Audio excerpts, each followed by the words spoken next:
Hello mga mi! I'm Dory. Ngayon mga mi, rest day natin kaya eto, mag-unboxing tayo mga mi. Bumili nga pala ako mga mi sa Shopee ng kitchen cabinet dahil nga sobrang makalat na yung ating bahay. Gusto ko naman maging organized para naman maganda tignan Medyo malaki tong kitchen cabinet natin mga mi.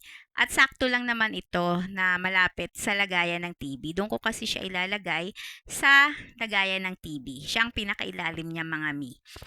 Sakto naman mga mi, meron namang space doon. Kaya saktong-sakto lang talaga ang cabinet na ito. At saka talagang sinakto ko sa space niya kung gaano kalaki. 40 centimeter ang haba nito mga mi. Kaya sakto lang mga mi sa ilalim ng TV namin. Mga mi dito nga mga mi sa kusina.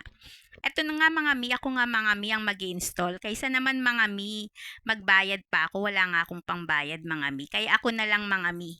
Unang-una mga mi, nahihirapan ako mag-install kasi hindi ko naman alam at kahit basahin ko doon sa instruction ay Chinese naman kaya hindi ko maintindihan Kaya ang ginawa ko kung ano ang butas um, ng wood, ayun mga mi ang sinusunod ko mga mi. Pati mga mi sa screw mga mi. Kung gaano kahaba ang pwede niyang paglagyan, ayun ang ginagamit kong screw mga mi. Kaya yan nga mga mi, nagpatulong ako sa anak ko na siya ang tagahawak at ako ang tornilyo mga mi. Medyo mahirap kasi hindi ko nga kabisado kung paano nga ito i-install. Pero tuloy-tuloy lang tayo mga mi at tignan mo naman mga mi matatapos ko ito. Tignan mo nga mga mi, tapusin nyo hanggang matapos yung video, panoorin nyo mga mi, para makita nyo kung gaano kaganda mga mi ang binili kong kitchen cabinet. Ang presyo nga nito mga mi ay 1,800 plus yung kanyang shipping fee pang mga mi. Sakto mga mi, may discount ito mga mi kaya nabili ko ng murang-mura mga mi. Ito na nga mga mi, eto mga mi, ang kitchen cabinet namin ay tatlo ang pinakapintuan niya mga mi at isa naman ay open. Kaya maganda siya tignan mga mi. At eto nga lang mga mi ang available na color. Gusto ko nga yung medyo matingkad pero dahil nga wala, kaya dito tayo sa kulay na ganito mga mi. Light lang.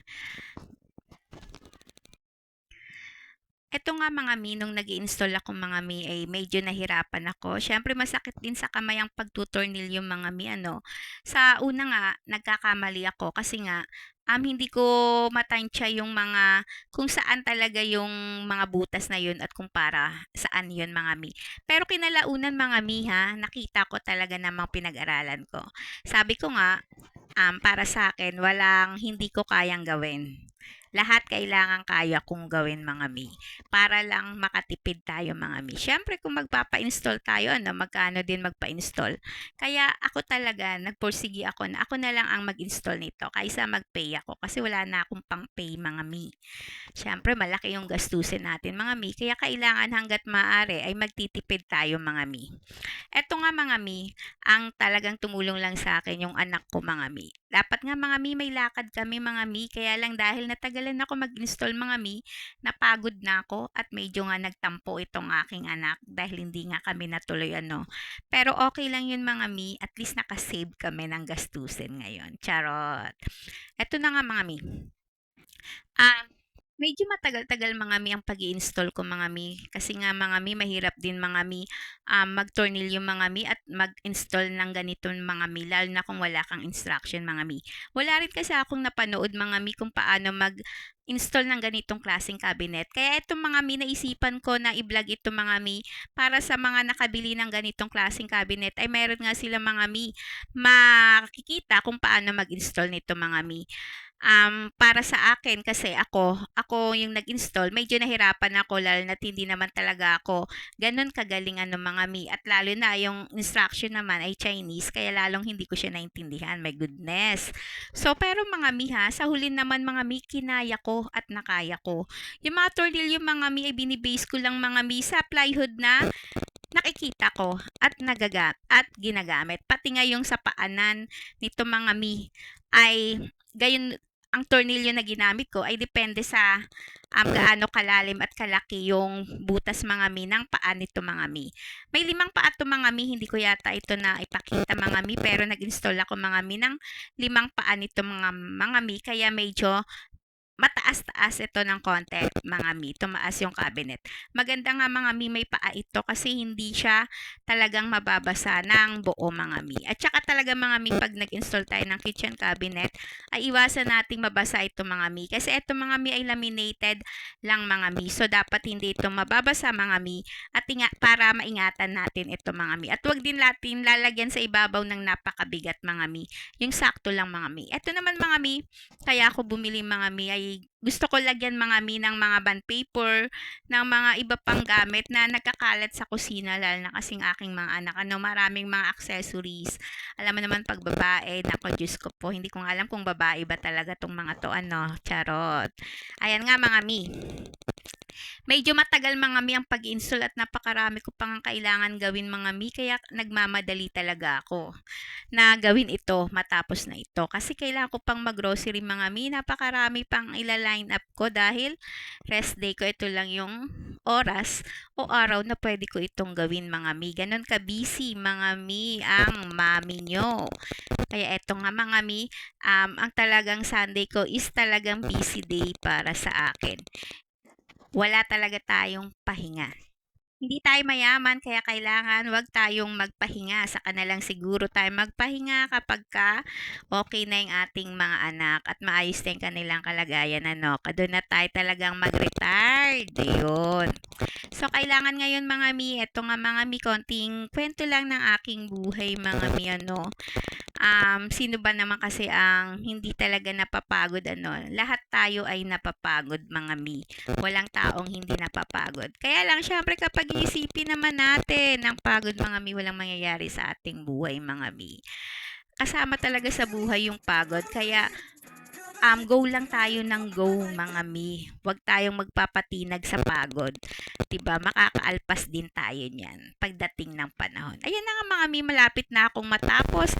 Halos kalahati na 3/4 na yung nagagawa ko mga mi, at natutuwa naman talaga ako sa kahihinatnan. First time kong mag-install ng cabinet mga mi, at para sa akin mga mi ay talagang napaka best achievement to mga mi. Achievement to para sa akin na syempre hindi ko akalain na makakapag-install ako ng cabinet nang walang instruction mga mi ha. Binibase ko nga lang iyon mga mi sa plywood at saka sa tornilyo. Kaya at saka sa picture mismo ng cabinet. Doon lang ako nagbe-base kasi hindi ko nga maintindihan yung instruction, kaya doon lang tayo nagbe-base mga mi. At buti nga sakto nga talaga yung pagbe-base ko mga mi, at hindi kami paulit-ulit Ayan na nga mga mi, malapit na tayong matapos, at nakikita nyo naman mga mi, nasa taas na tayo. Pero mga mi, ang kulang pa nito mga mi ay ang pintuan mga mi. Sa pintuan mga mi, nagkamali nga ako, kaya inulit ko mga mi yung ilalim niyan. Kasi yung butas pala mga mi ng plywood ay nasa kabila. Kaya inulit ko yan mga mi. Hindi ko na binidyoan yung pag-ulit ko kasi um, medyo mahaba siya mga mi, at baka ma-board kayo mga mi. Kaya nga in-off ko na lang yung camera ko nyo nung inayos ko yung ilalim, at binaliktad ko lang naman siya mga mi. Kung titingnan nyo mga mi yung pag-install ko mga mi, hindi ba by step na yan, kaya makikita nyo at talagang masusundan nyo nga naman talaga mga mi. Kasi at least kung naisipan nyo man mga mi na bumili ng ganitong kitchen cabinet, ay meron na kayong mapapanood kung paano nga gawin at i-install ito mga mi, nang hindi nyo na kailangan yung tulong ng iba. Na kahit tayong mga babae, ay kaya natin tong install mga mi nang walang tulong ng mga lalaki. Charot! Ibig sabihin kaya nating gawin lahat at napaka-independent natin. Ayun lang naman. Inulit ko yung isa mga mi kasi tignan mo, nagkamali na naman ako. Pero madali lang siyang ayusin kasi nga na-install ko na siya, konting ikot na lang ng tornilyo at nilipat ko lang mga mi, kasi kailangan pala talaga ay may puwang para nga sa pintuan ng cabinet Pero saglit na lang mga mi, buti na lang mga mi, sa isa lang ako nagkamali at hindi ko na inulit yung kabilang side. Nahirapan nga ako mga mi dito sa pintuan kasi hindi ko alam kung anong tornilyo ang gagamitin ko, kasi nga yung butas nito ay hindi naman pang ang tornilyo. Pero buti na lang mga mi, nakita ko yung isang kailangang gamitin nito na sinushoot lang mga mi. Kaya medyo nagbaklas ulit ako ng isa dito para lang maipasok ulit yung tornilyo. Hindi ko alam kung tornilyo yung tawag doon, pero para maipasok siya, inangat ko lang siya ng konti at para mag-lock siya ano mga mi. Pero ayos din naman kinalaunan kasi nahabol ko rin naman yung pag-i-install nitong mga mi. Habang nga ako ay nag-install, alam mo naman yung aking partner dito na anak ko ay panay naman ng daldal. Pero nagdadaldal siya sa mga kapatid niya habang kami ay may ginagawa ano. Ayan mga mi, para at least hindi ma-bored at nagpapa-sounds pa kami pero hindi mo niyo naririnig yung sounds kasi nga in-off ko ang sounds nito para at least yung boses ko lang yung maririnig niya. Eto nga mga mi, ito na yung pintuan na yung gagawin natin mga mi at eto nga yung mami nyo ay naghahanap ng tornilyong pupwede rito mga mi. Kasi nga, hindi ko nga kasi maintindihan yung instruction ano mga mi. Kaya ayan, medyo naghanap pa tayo ng pupwede at nakakita nga tayo mga mi. Ito naman mga mi, hindi ko rin alam kung saan nilalagay at akala ko nga may tornilyo. Pero kinalaunan mga mi, sa paghahanap ko, nakita ko na hindi na pala kailangan ng tornilyo kundi sinushoot na lang siya sa butas mga mi. Kasi ito mga mi, yung nilalagay sa may pintuan ng cabinet mga mi, ay may magnet ito mga mi. Kaya ang ilalagay ko mga mi ay yan pang magnet niya. Tapos para dumikit at mag-lock yung pintuan mga mi, ay kakabitan ko lang ulit siya, tutornilyuhan ko siya ng bakal na pangdikit niya mga mi. Ayan mga mi, lalagyan ko muna ng pang magnet yung tatlong pintuan mga mi. Tapos isusunod ko na, tutornilyuhan ko na yung bakal na pangdikit naman sa bawat pintuan para hindi siya nabubukas-bukas. Kasi mga mi, wala itong lock. Pero pwede nyo naman siyang gawan ng lock. Bumili na lang kayo sa Ace Hardware ng pang-lock niya. At medyo barinahin nyo na lang mga mi ang pinto kung meron talaga kayong importanteng ilalagay dito. Ano. Pero dahil ako ay wala namang importanteng ilalagay at nasa kitchen siya, kaya hindi ko na siya ilalak. Pero malay nyo naman pag naisipan ko na ilak ito, ay pwede rin naman na barinahin ko to para malagyan ng lock mga mi.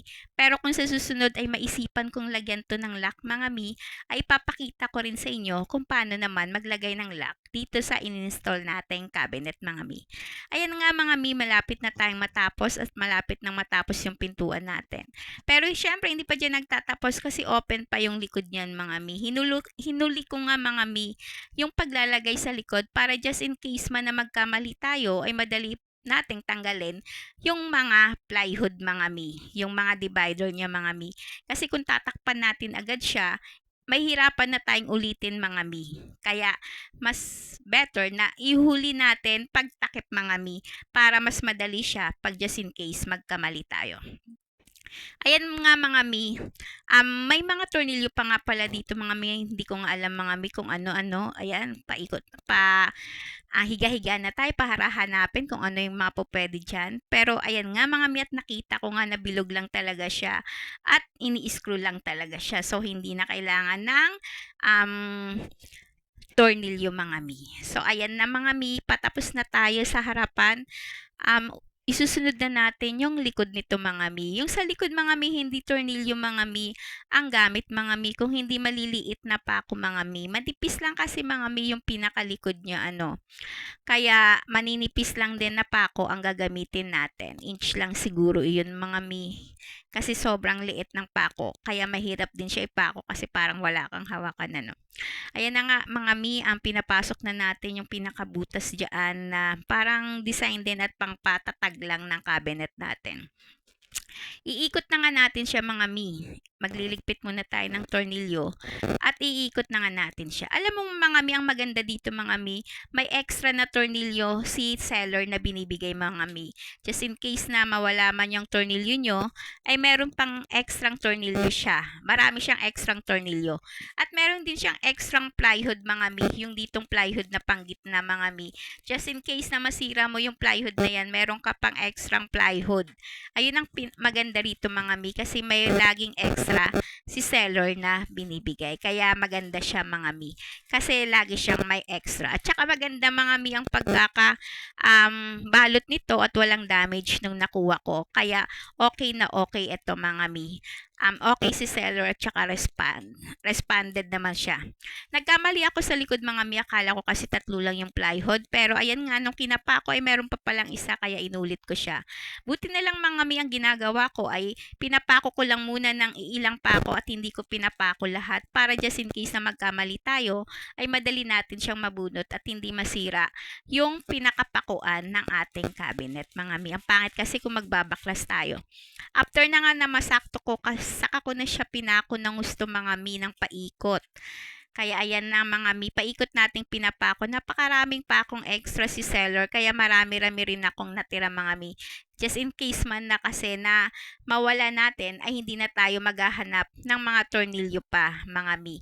Ay nga maganda mga mi kapag ganitong binibili mo ay yung may mga extra na tornilyo na isasama si seller. Ayan na nga mga mi ang kinalabasan ng ating kitchen cabinet. Nasa baba siya ng TV namin. Thank you for watching.